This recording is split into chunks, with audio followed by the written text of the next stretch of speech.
కలియుగంలో మన అదృష్టం ఏమిటంటే ఎంతో తపస్సు చేసిన వాళ్ళకి ఆయన కాలి గోటి కాంతి దర్శనం అవ్వలేదు. మనం ఆపాదమస్తకం ఆయన్ని చూడగలుగుతున్నాం. ఇంతకన్నా అదృష్టం ఏముంటుంది? నన్ను నమ్మండి, చాలా మంది లఘు దర్శనం మహాలఘు దర్శనం అంటుంటారు. మనం ధర్మం పట్టుకుంటే, నన్ను నమ్మండి, నేను పరమ ధైర్యంతో చెప్తున్నాను ఈ మాట, ఏదో ఒక వంక పెట్టి మొదటి గడప దగ్గర నించోపెట్టి నీరాజనంలో దర్శనమిచ్చి పంపిస్తాడు. ధర్మము పెరిగితే స్వామి దర్శనం అవుతుంది. రక్షణములేక సాధుడు రక్షితుడగు సమత చేసి రాయుడులందున్ రక్షణలు వేయి కలిగిన శిక్షితుడగు కలుడు పాపచిత్తుండగుటన్. మనం పెట్టుకున్న రక్షణలు ఎందుకు పనికొస్తాయి? ఆయన అనుగ్రహం కలిగిన వాడు ఎవడు ఎంత కుట్ర చేసి భక్తుణ్ణి పాడు చేద్దామనుకున్నా వాడు పాడు చెయ్యలేడు. ఎవడో ఒకడు అక్కరకొచ్చి వాడిని రక్షిస్తాడు. మళ్ళీ భగవంతుడు ఉన్నాడు అనడానికి అదే సాక్ష్యం. అదిగో తిరుపతి చేరుకున్నాం, చక్కగా అందరం స్నానాలు చేశాం. ఏదో మొట్టమొదట మంగాపట్నం వెళ్ళాం. అమ్మవారి దేవాలయంలోకి వెళ్ళి ఎదురుగుండా ఉన్నటువంటి అమ్మవారి దేవాలయం లోపలికి ప్రవేశించి నా తల్లి ఇలా కుడి చెయ్యి ఇలా చూపిస్తూ అభయహస్తం పట్టి పద్మాసనం వేసి కూర్చుంటే మీరు పరీక్షగా చూస్తే పద్మావతీదేవి అమ్మవారి కనుగుడ్లు చిన్న చిన్న కందిరీగలు ఉన్నట్టుగా ఉంటాయి. ఆవిడ చూస్తూ ఉంటుంది, ఆ కనుగుడ్లు స్పష్టంగా కనపడతాయి ఆవిడ చూడ్డం. ఆ కిరీటం, ఆవిడ వేసుకున్న పద్మాసనం, అంచు కనపడేటట్టుగా ఉన్నటువంటి ఆ చీర, ఎర్రగా ఉన్నటువంటి అంతరాలయం, ఆ లోపల అర్చకులు ఇచ్చేటటువంటి నీరాజనం, మనం పట్టుకెళ్ళి ఇచ్చినటువంటి పట్టు చీర ఆవిడ భుజం మీద వేసి ఆ దండ ఆవిడకి అలంకారం చేసి మళ్ళీ పట్టుబట్ట పట్టుకొచ్చి మనకి ఇచ్చేసి హుండీలో వేసేయండమ్మా అంటే ఆ తల్లి దర్శనం చేసుకుని దేవి అంతరాలయానికి ప్రదక్షిణం చేస్తుంటే అమ్మవారిని ప్రతిరోజు కూర్చోపెట్టేటటువంటి వెండి పద్మం బయట పెట్టుంటే ఆ పద్మం వంక చూసి వెనక్కి వచ్చేటప్పటికి మంచం కనబడితే ఇదే అమ్మవారి ఏకాంత సేవా మంచం అనుకుని అలా తిరిగొచ్చి అమ్మవారి ముందు కూర్చుని ఎంతో సంతోషంతో ఆ పూజ చూసి నీరాజనం పుచ్చుకుని లేచి వెడుతూ ఉంటే అదంతా ఎప్పుడు కుంకంతో పూజలు జరుగుతాయి కాబట్టి లేచి పృష్ఠభాగం వంక చూస్తే తెల్లటి పంచ ఎర్రగా అయిపోతే ఈ పంచ జాగ్రత్తగా దాచుకోవాలి, అమ్మవారి గుళ్ళో కుంకం అంటుకుందనుకుని బయటికి వెళ్ళి తీర్థం పుచ్చుకొని ఆ పట్టుకెళ్ళినటువంటి చీర హుండీలో వేసేసి బయటికి వచ్చి ఆ దేవాలయానికి బయటికి వచ్చి ఎదురుగుండా నిలబడినప్పుడు ఎడం చేతి వైపుకి వెళ్ళి చూస్తే విచిత్రమైనటువంటి ఆలయం. కృష్ణ భగవానుడు బలరాముడితో మాట్లాడుతూ ఇలా ఉంటాడు, అన్నయ్య ఈ క్షేత్రం కన్నా గొప్పది ఉంది అని ఇలా అంటుంటాడు. అమ్మవారిని ప్రతిరోజు కూర్చోపెట్టేటటువంటి వెండి పద్మం బయట పెట్టుంటే ఆ పద్మం వంక చూసి వెనక్కి వచ్చేటప్పటికి మంచం కనబడితే ఇదే అమ్మవారి ఏకాంత సేవా మంచం అనుకుని అలా తిరిగొచ్చి అమ్మవారి ముందు కూర్చుని ఎంతో సంతోషంతో ఆ పూజ చూసి నీరాజనం పుచ్చుకుని లేచి వెడుతూ ఉంటే అదంతా ఎప్పుడు కుంకంతో పూజలు జరుగుతాయి కాబట్టి లేచి పృష్ఠభాగం వంక చూస్తే తెల్లటి పంచ ఎర్రగా అయిపోతే ఈ పంచ జాగ్రత్తగా దాచుకోవాలి, అమ్మవారి గుళ్ళో కుంకం అంటుకుందనుకుని బయటికి వెళ్ళి తీర్థం పుచ్చుకొని ఆ పట్టుకెళ్ళినటువంటి చీర హుండీలో వేసేసి బయటికి వచ్చి ఆ దేవాలయానికి బయటికి వచ్చి ఎదురుగుండా నిలబడినప్పుడు ఎడం చేతి వైపుకి వెళ్ళి చూస్తే విచిత్రమైనటువంటి ఆలయం. కృష్ణ భగవానుడు బలరాముడితో మాట్లాడుతూ ఇలా ఉంటాడు, అన్నయ్య ఈ క్షేత్రం కన్నా గొప్పది ఉంది అని ఇలా అంటుంటాడు. ఉభయనాంచారులతో ఉన్నటువంటి వెంకటేశ్వర మూర్తి మీకు తిరుపతిలో కనపడేటటువంటిది ఒక్క మంగాపట్నంలోనే కనపడుతుంది. ఆ సుందరరాజస్వామి అన్న పేరుతో ఉన్నటువంటి ఆ స్వామిని ఉభయనాంచారుల్ని ఎదురుగుండా గరుడాళ్వారిని చూసి కృష్ణుడి ఆలయానికి సుందరరాజస్వామి ఆలయానికి మధ్యలో ఉన్న చిన్న త్రోవలోంచి వెనక్కి వెడితే పెద్ద పడగలు పట్టి సుబ్రహ్మణ్యుడనండి శేషుడనండి ఉంటాడు. ఆ కుంకం చుక్కలు పెట్టినటువంటి ఆ స్వామి పడగల వంక చూసి ఇచ్చట కానుకలు సమర్పింపరాదు అన్న బోర్డు చూసి ఓ నమస్కారం చేసుకుని ఆ బొట్టు తీసి పెట్టుకుని మళ్ళీ బయటికి వచ్చి స్వామివారి వంటశాల పక్క నుంచి ప్రదక్షిణం చేసి విమానంలో ఉన్నటువంటి లక్ష్మీదేవి నల్లటి ఫ్రేమ్లో ఉంటుంది ఆ తల్లి వంక చూసి ఒక్క నమస్కారం చేసుకుని ధ్వజస్తంభం దగ్గరికి వచ్చి అక్కడ సాష్టాంగం చేసి ఇచ్చిన దధ్యోజనం ప్రసాదం నోట్లో వేసుకుని బయటికి వచ్చి కొంచెం ముందుకెళ్ళేటప్పటికి ఇలా పద్మాలు పట్టుకున్న సూర్యనారాయణమూర్తి ఆ దేవాలయానికి దర్శనం చేసి ఎదురుగుండా సూర్యుడు ఉన్నాడు కాబట్టి పద్మావతి కోనేరులో ఎప్పుడూ పద్మాలు అరవిరిసి ఉంటాయని ఆ పద్మావతి కోనేరులో దిగి కాసిన నీళ్లు తీసి తల మీద జల్లుకుని మళ్ళీ అక్కడ కారెక్కి గోవిందరాజస్వామి గుడికొచ్చి రోడ్డుకి యువతల వైపున క్షేత్రపాలకుడు హనుమ ఇలా నిలబడుంటే ఈ వేళ్ల మధ్యలో పెట్టినటువంటి తెల్లటి పదార్థం, ఆ మధ్యలో పెట్టినటువంటి సింధూరం, ఆయన ఇలా గోవిందరాజస్వామి వంక నిలబడి నమస్కారం చేస్తుంటే నిలువెత్తు మూర్తి, ఆ గండస్థలం, పగడాల ముద్దలాంటి మూతి, ఆయనకి వేసినటువంటి ఆ తమలపాకు మాలలు, ఇవన్నీ చూసి పాదముల వంక చూసి నమస్కారం చేసి సాష్టాంగం చేసి గోవిందరాజస్వామి గుడికెడుతూ అటు ఇటు ఉన్న బోల్డ్ అన్ని కొట్లు, ఫ్రేములు, అబ్బో ఎన్ని వస్తువులు, ఇవన్నీ చూస్తూ ముందుకెళ్ళి అక్కడ పాదరక్షలు, సెల్ ఫోన్లు డిపాజిట్ చేసే చోట అవి డిపాజిట్ చేసేసి ఓసారి కాళ్ళు కడుక్కొని అక్కడ ఉన్నటువంటి ఓ 2 పుష్పమాలలు కొనుక్కొని ముందుకెళ్ళగానే ఎడంచేతి పక్కన ఆ పుండరీకవళ్ళి అమ్మవారి సన్నిధానం. అమ్మవారు దేవాలయ ప్రాంగణం విడిచి బయటికి రాదు. అమ్మవారి మెడలో ఉన్నటువంటి మంగళసూత్రాలు చూస్తే భర్తకొచ్చే గండం పోతుందంటారు. అమ్మవారి మూలమూర్తికి సంపంగి మాల ఇస్తే ఆ మెడలో సింహాచలం సంపంగల మాల వేస్తే, ఉత్సవమూర్తికి కూడా మాల వేస్తే ఇద్దరినీ చూసి సంతోషించి ముందుకెళ్ళి ఎడం పక్కన భాష్యకారుల సన్నిధి, ఇంకొంచెం ముందుకెళ్ళి గట్టు దాటి లోపలికి వెళ్ళి అంతరాలయంలోకి వెడితే ఇలా పడుకున్నటువంటి గోవిందరాజస్వామి, చక్కగా ఇలా పక్కపక్కన పెట్టినటువంటి పాదాలు, ఆ పాదాల దగ్గర నిలబడినటువంటి శ్రీదేవి భూదేవి, మధుకైటభులన్నటువంటి రాక్షసులు, ఆయన నాభికమలంలోంచి పుట్టినటువంటి బ్రహ్మగారు ఎదురుగుండా గోడ మీద కనపడుతుంటే ఆ గోవిందరాజస్వామిని దర్శనం చేసి ఇంత పెద్ద ఉద్ధరిణితో తీర్థం చేతిలో పోస్తే చెయ్యి నిండిపోతే ఆ తీర్థం బుచ్చేసుకుని ఆ కర్పూరం కలిసిన నీళ్లు తాగితే అమ్మయ్యా అనిపించే కంఠానికి స్వస్థత కలిగితే అంత తులసి వాళ్ళు ఇస్తే అందులో 4 దళాలు నోట్లో వేసుకుని నవ్వులుతూ బయటికి వచ్చి విచిత్రంగా కూర్చున్నటువంటి కృష్ణ భగవానుడు పార్థసారథి దేవాలయం ఎడమకాలు ఇలా మడిచి కుడికాలు ముందుకు పెట్టి రథం నడుపుతున్నటువంటి స్వామి యొక్క దర్శనం చేసుకుని కొంచెం కిందకొచ్చి ఇలా ఎదురుగుండా తిరిగితే ఇలా కొప్పు పక్కకి ఉన్నటువంటి ఆ గోదాదేవి దర్శనం చేసి కొంచెం ముందుకెళ్ళి ఆ గోదాదేవిని చూడగానే ఆ ధనుర్మాసం పాశురాలు ఉందు మడగళిత్తు నోడాల తోల్వళియన్నంద గోపాలన్ మరుమగళే నిప్పిన్నాయ్ కందుం కమలం కడలీ కడైత్తిరవాయ్ వందయంగం తోళియలై మధుకాన్ మాధవి అంటూ ఆ పాశురాలు గుర్తొచ్చి అక్కడి నుంచి కొంచెం ముందుకెళ్ళి ఎదురుగుండా ఉన్నటువంటి మంటపంలోకి వెడితే అక్కడ శ్రీ భూ సహిత వెంకటేశ్వర స్వామి వారి దర్శనం చేసుకుని కళ్యాణాక్షతలు తల మీద వేస్తే దేవాలయానికి ప్రదక్షిణంగా వస్తూ స్వామివారి పాదుకలు చూసి అక్కడి నుంచి బయటికి వచ్చి చక్కగా వాహనం ఎక్కువ లేకపోతే నడిచో కొండెక్కి పైకెళ్ళి అక్కడ ఉన్నటువంటి బేడి ఆంజనేయ స్వామి వారికి చుట్టూ ప్రదక్షిణం చేసి ఆయనకి నమస్కారం చేసుకుని నీకు గుర్తుందా అక్కడి నుంచి మనం కిందకి వెళ్ళిపోతుంటే నాదనీరాజనం అవుతోంది, కాసేపు కూర్చుందామన్నావు, ఇప్పుడైతే గబగబా వెళ్ళిపోవచ్చని మనం తిన్నగా బయలుదేరి అఖండ దీపం దగ్గర కాస్త కర్పూరం వేసేసి ఒక కొబ్బరికాయ కొట్టేసి పుష్కరిణికి వెళ్ళి స్నానం చేసి బయటికి వచ్చి పొడి బట్టలు కట్టుకుని చెట్టు మధ్యలోంచి కనపడుతున్న ఆనందనిలయ విమానానికి నమస్కారం చేసి అక్కడున్న శంకర భగవత్పాదుల యొక్క పాదుకలకి తల వంచి నమస్కరించి కొంచెం ముందుకెళ్ళి ఆదివరాహస్వామి గుడిలోకి వెడితే ఆదివరాహస్వామి ఇలా ఉంటే నడుం వరకే మూర్తి కనపడుతుంటే వక్షస్థలం మీద ఇలా అడ్డంగా ఆ లక్ష్మీదేవి భూదేవి ఉంటే ఆయన నోరు అమ్మవారి చెవి దగ్గరుంటే వరాహపురాణం ప్రకారం భూధరముల గురించి స్వామి చెప్తుంటే తల్లి అవన్నీ వింటుంటే ఆదివరాహస్వామిని దర్శించి నమస్కారం చేసి అక్కడి నుంచి బయలుదేరి తిన్నగా మళ్ళీ రాజద్వారం దగ్గరికి వచ్చి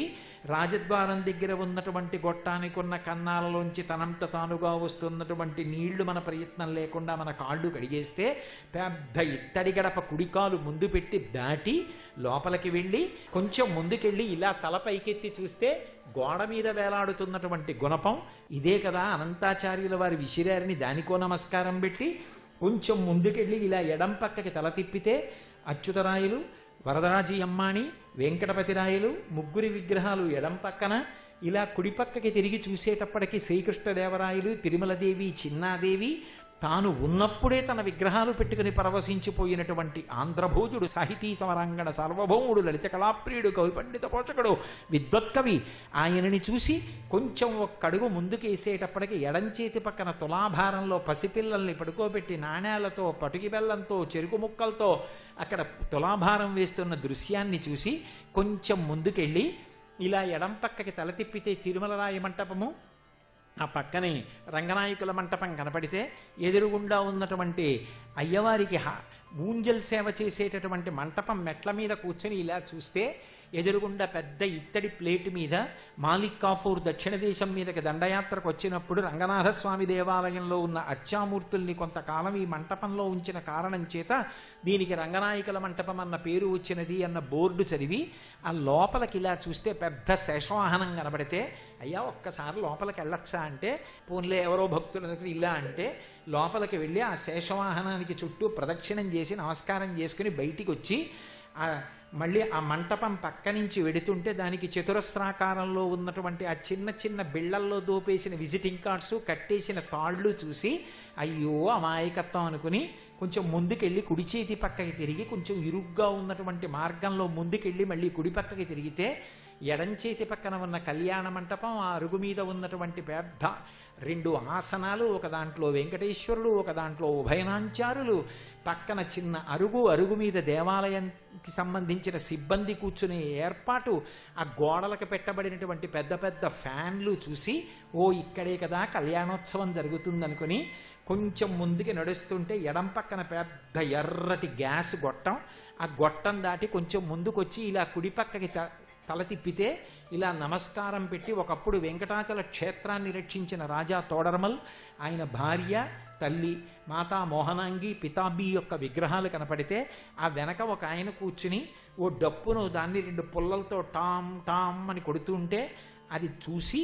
కొంచెం ముందుకెళ్ళి ఇలా ఎడం పక్కకి తిరిగితే పెద్ద గడప వస్తే ఆ గడప దాటుతూ ఇలా ఎడం పక్కకి చూస్తే గోడలోకి చూస్తే అద్దాల పేటికలో మూర్తులు కనపడితే కొంచెం ముందుకెళ్ళి ఇలా తల పైకెత్తి చూస్తే నీలంగా ఆకాశం, ఆనందనిలయ విమానం కనపడితే ఎదురుగుండా గాజు పేటికలో ఇలా పడుకున్నటువంటి రంగనాథస్వామి, అక్కడే ఉన్నటువంటి కంచి వరదరాజస్వామి, లోపల వెంకటేశ్వర స్వామి, ఒక త్రికోణంగా 3 ప్రధానమైనటువంటి వైష్ణవమూర్తులు మనకు అక్కడ కనపడుతుంటే పరమ సంతోషంగా ఎడం పక్కకెళ్ళి వరదరాజస్వామిని చూస్తే ఆకుపచ్చటి పట్టుపంచ కట్టుకుని ఎర్రటి జానుడు అంచుతో నిలబడిన వరదరాజస్వామిని చూసి రండి రండి పిలిస్తే అక్కడ ఉన్నటువంటి డోర్ తాళం తీస్తే అందులోంచి లోపలికి వెడితే ఓం నమో వెంకటేశాయ అని వినపడుతుంటే ఇలా కుడిపక్కకి చూస్తే ఇలా రెక్కలు విప్పుకున్నటువంటి గరుత్మంతుడు ఎదురుగుండా, ఆ స్వామివారికి అటూ ఇటూ ఉన్నటువంటి ద్వారపాలకులు, దానికి బిగింపబడినటువంటి దీపపు ప్రమిదలు, అందులో వెలుగుతున్న దీపాలు, ఇలా 2 వేళ్లు పైకెత్తి పరాకు చెప్తూ ఇది శౌచంతో కూడుకున్న క్షేత్రం, స్నానం చేసి శౌచంతో వెడుతున్నావా అని పరాకు చెప్తున్న ద్వారపాలకులు, ఇలా కుడిపక్కకి తల తిప్పితే అక్కడ కనపడుతున్న హుండీ, అది దాటి కొంచెం ముందుకెళ్ళి ఇలా కొయ్య పలక మీదకి ఎక్కుతుంటే కొంచెం పైకి ఎక్కేటప్పటికీ ఎదురుగుండా స్వామివారి యొక్క ముఖం, దాని మించి తలమించి వేసినటువంటి తోమాల కనపడేటప్పటికీ పరమ సంతోషంతో గోవిందా గోవిందా నరిచి ఒక్కసారి చూస్తూ అక్కడ దాకా వెళ్ళి ముందు ఆయన భుజాల మీద పిల్లాన్ని ఎత్తుకుంటే అయ్యా కనపట్టలేదు కొంచెం పిల్లాన్ని దింపుదురు అంటే ఆయన పిల్లాన్ని దింపి ఎత్తుకుంటే కాస్త ముందుకెళ్ళి ఇంకక్కడి నుంచి గోవిందనామం మరిచిపోయి ఇలా 2 పక్కలకి చూస్తూ అరుగులు అద్దాల పీటికలు చూస్తూ ముందుకెడితే ఆ ఎదురుగుండా స్వామివారి యొక్క రాజద్వారం దగ్గర కులశేఖరాల వారు పడి దగ్గరికి తీసుకెళ్లి నించోపెట్టి హారతిస్తాం, స్వామిని జాగ్రత్తగా చూడండి అంటే దగ్గరికి వెళ్ళండి స్వామి అంటే అలా మనం గోడ దగ్గరికి గడప దగ్గరికి వెళ్ళి నిలబడితే లోపల ఉన్న అర్చక స్వామి హారతి వెలిగించి పాదాల దగ్గర పెట్టి ఇలా 2 చేతులతో ఇలా పైకి ఎత్తుతుంటే అలా పైనుంచి కిందకి చూస్తుంటే స్వామివారి యొక్క మణిగణ ఖచ్చితమైనటువంటి పెద్ద కిరీటం, దాని మించి వేసినటువంటి పెద్ద తోమాల, స్వామివారికి పై చేతిలో పట్టుకున్నటువంటి చక్రం, ఆ కింద చేతిలో ధగధగాయమానంగా మెరిసిపోతున్నటువంటి వరదహస్తం, ఆ ఉభయనాంచారులు వక్షస్థలంలో ఇలా ముందుకొచ్చినట్టుగా ఉబ్బెత్తుగా ఉన్నటువంటి వక్షస్థలం, కొద్దిగా వంగి ఉన్నాడా అన్నంత అందంగా సన్నటి నడుము, సున్నా చుట్టినట్టు ఉన్నటువంటి నోరు, మిరిసిపోతున్నటువంటి గండస్థలం, ఇక్కడ వరకు బట్ట పెట్టి అంచు కనపడుతుండగా దాని మీద పెట్టినటువంటి కిరీటం, ముక్కుపై నుంచి పెట్టేసినటువంటి ఊర్ధపుండ్రాలు, ఆ బుగ్గలు, ఆ చెవులకు పెట్టినటువంటి మకర కుండలాలు, ఆ కంఠం మీద ఉన్నటువంటి 3 గీతలు, వేలాడుతున్నటువంటి సాలగ్రామాల మాడలు, అడ్డంగా వేసినటువంటి పెద్ద పెద్ద పుష్పహారాలు, మెడలో వేసినటువంటి కాసుల పేర్లు, ఆ హారాలు, నిలువుగా అడ్డంగా పెట్టుకున్న నందక ఖడ్గం, మోకాళ్ళకి కిందకొచ్చేటప్పటికి ఏటవాలుగా ఉన్న ఇంతంత దండకడియాలు, పాదాల దగ్గర పెట్టుకున్నటువంటి బంగారు మంజీరాలు, ఆ ఎడమ చెయ్యి ఇలా పెట్టుకుంటే ఇవన్నీ కూడా పెట్టుకున్నటువంటి ఆభరణ విశేషాలు, అక్కడక్కడ బట్ట కనపడుతూ మిగిలినవన్నీ ఆభరణాలతో కప్పేసి వెలిగిపోతుంటే, అందుకే తరిగొండ వెంగమాంబ గారు ఆ చెచ్చు నాటకంలో అమాయకురాలైన చించిత ఎలా ఉన్నాడు అంటే అక్కడక్కడ బట్ట అంటించుకున్నాడు అంది. స్వామి విరాజమానుడై నిలబడి ఉంటే ఆ తులసి పూజ చేసినటువంటి వెండి పాదుకలు పెట్టేసిన పాదాలు, ఆ నీరాజనం మళ్ళీ కింద నుంచి ఇలా పైకి లేస్తుంటే ఆయనకి వేసినటువంటి ఆ సహస్రనామాల మాల, ఆయనకి వేసినటువంటి ఆ అనేకమైనటువంటి సాలగ్రామాల మాల అవన్నీ కనపడుతూ ఆయన యొక్క వరదహస్తం కనపడుతుంటే, ఇలా పైకెత్తితే చక్రం కనపడితే ఇలా పైకెత్తితే, మకర కుండలాలు కనపడితే ఇలా పైకెత్తితే, కిరీటం కనపడితే కిరీటం మీద తోమాల కనపడితే ఇలా దింపుతుంటే, మకర కుండలం కనపడితే ఇలా దింపితే, చక్రం కనపడితే ఇలా దింపితే, వక్షస్థలం కనపడితే, ఉభయనాంచారుడు ముందుకొచ్చినటువంటి ఆ గుండెలు, ఇంకొంచెం కిందకి దింపేటప్పటికి నడుం మీద పెట్టుకున్న చెయ్యి, ఇంకొంచెం దింపేటప్పటికి పొట్టకు అడ్డంగా పెట్టుకున్న నందక ఖడ్గం, ఇంకొంచెం దింపేటప్పటికి బలిష్టమైన తొడలు, ఇంకొంచెం కిందకి దింపేటప్పటికి మోకాళ్ళ కింద ఉన్నటువంటి ఆ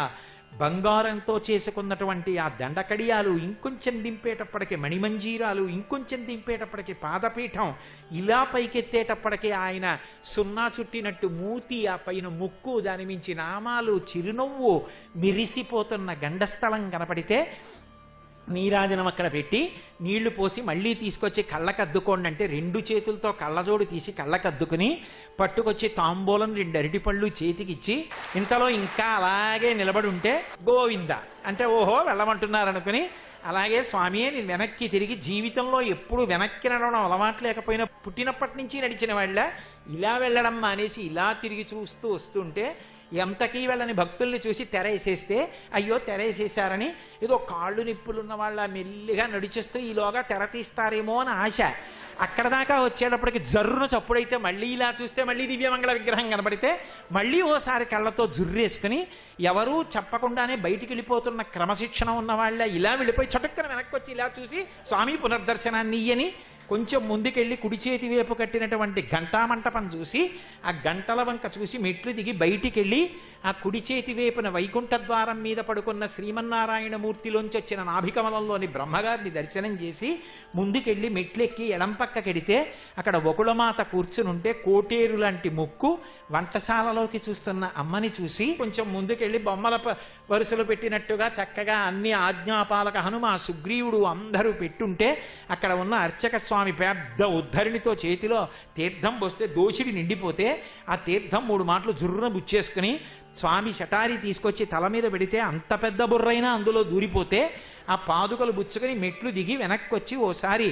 అక్కడ ఉన్నటువంటి స్వామివారి వంట చేసే బావి దగ్గర నుంచి చూస్తే ఆనందలనే విమానం వంక చూస్తే సింహవాహనం మీద కాలేసుకొని దక్షిణామూర్తిలా ఉన్న వెంకటేశ్వరుణ్ణి ఉభయనాంచారుల్ని దర్శనం చేసి మళ్ళీ ముందుకొచ్చి కుడి చేతి పక్కకి తిరిగి ఎదురుగుండా చూస్తే వెంకటేశ్వరుడి కథలో పద్మావతీదేవి చెలికెత్తులు రాళ్లు పెట్టి కొట్టినప్పుడు గుర్రానికి దెబ్బ తగిలి పడిపోతే కిందకి దిగిన వెంకటేశ్వర స్వామి వారు కనపడితే ముందుకి నడుస్తూ ఇలా ఎడం పక్కకి చూస్తే అడుగు మీద పరకామణి, ఆ అరుగు మీద లెక్క పెడుతున్న వాళ్ళు తెల్లటి లుంగీలు కట్టు కనపడితే అబ్బో ఏమీ ఐశ్వర్యం, ఒకసారి చూస్తే చాలు కదురా అని మురిసిపోయి తల ఇలా పెట్టి పైకి చూస్తే ఇలా గోపురంలో ఆనందనిలయ విమానం కనపడుతుంటే సంతోషంగా ముందుకొచ్చి కుడిపక్కకి తిరిగి ఎడం పక్కనున్న మెట్లు ఎక్కి నిలబడి విమానంలో ఉన్న వెంకటేశ్వరుణ్ణి చూస్తే లోపల ఉన్న ధ్రువమూర్తి ఎలా ఉంటారో అలా విమాన వెంకటేశ్వరుడు ఎడం చేతి పక్కన తోక పైకెత్తి తలకి తగులుతూ ఇలా దిగినటువంటి తోకతో స్వామి హనుమ, ఆయన పక్కన చేతులెత్తి ఆడుకుంటున్న బాలకృష్ణుడు, ఆ పక్కనే మహానుభావుడు రెక్కలు విప్పినటువంటి గరుత్మంతుడు విమాన వెంకటేశ్వరుడికి నమస్కారం చేసి కిందకి దిగి కొంచెం ముందుకెళ్ళి సబేరా దగ్గరికి వెళ్ళేటప్పటికీ అర్చకులు తాళాలు తెచ్చి 2 లోపలికి తీసుకెళ్లి తలుపేస్తే అక్కడ స్వామివారి ఒళ్ళు తిరిచినటువంటి ప్లోత వస్త్రాన్ని తీసి కళ్ళజోడు తీసేయండి ముఖం మీద పెడితే గొప్పని అది సువాసనలు ఎరజిమ్మితే కళ్ళన్ని చల్లగా అయిపోతే స్వామివారికి ఇవాళ శుక్రవారం కదండి అభిషేకంలో కట్టి విప్పిన పట్టుబట్ట అని పట్టుబట్ట తీసి తల మీద పెడితే అమ్మ కట్టి విప్పిన చీరలతో నీసిన బొంత మీద పడుకున్నంత సంతోషాన్ని పొందితే ఆ స్వామివారి కళ్యాణ అక్షతలు వేసి ఏకాంత సేవలో పెట్టే జీడిపప్పు అండి, జాగ్రత్తగా పట్టుకెళ్ళండి అని ఒక కవర్లో వేసి చేతికి ఇస్తే, ఇలా చూస్తే కోళ్ల మీద కొక్కేలతో ఏకాంత సేవలో ఉపయోగించే వెండి మంచం కనపడితే దానికో నమస్కారం చేసి అక్కడి నుంచి మెట్లు దిగి పైకొచ్చి అరుగెక్కితే ఎడం పక్కన భగవద్ రామానుజుల సన్నిధి చూసి మహానుభావుడు ఈ క్షేత్రానికి ఎంత చేశాడో అని రామానుజులకి నమస్కరించి కొంచెం ముందుకెళితే యోగ నరసింహ పెరుమాళ్ ఇలా కూర్చునుంటే ఆయన చేతుల ఉపరితలాలు, వేళ్ళు, గోళ్ళు కూడా కనపడుతుంటే ఆ దంస్ట్రలు, ఆయన కట్టుకున్న పచ్చటి పట్టుబట్ట, ఎర్రటి అంచు, ఆరగించి కూర్చున్నాడు అల్లవాడే అని అన్నమాచార్యుల వారు ఇన్ని కీర్తించారని నమస్కారం పెట్టి ముందుకెళ్ళి అలా తిరిగి ప్రదక్షిణంగా ముందుకొచ్చి గోడలో నిలబడి డబ్బులు కురిపిస్తున్నటువంటి లక్ష్మీదేవిని చూసి ఎడం పక్కకి తిరిగి మెట్లెక్కి బయటికి వస్తూ ఓసారి ఇలా చూస్తే రంగనాథస్వామి కనపడితే, స్వామి పునర్దర్శనాన్ని కటాక్షించవయ్యా. స్వామిని స్మరిస్తే చాలు,